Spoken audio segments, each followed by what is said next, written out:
তো বন্ধুরা এদিকে চা করছি আমি। আজকে হবে লিকার চা, আদা তেজপাতা আর গোলমরিচ দিয়ে লিকার চা। দুধ চা আর খাবো না, দুধ চা খেয়ে অনেক শরীর খারাপ হয়ে যাচ্ছে। তো সকালবেলা তো পুজো টুজো হয়ে গেছে আর এখন চা করছি।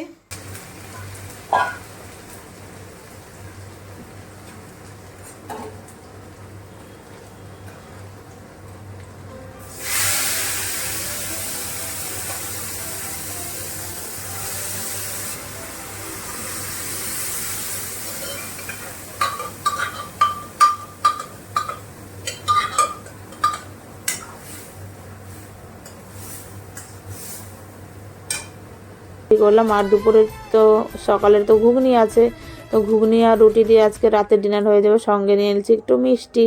তো চলো আজকের মতো ভিডিওটা এখানে শেষ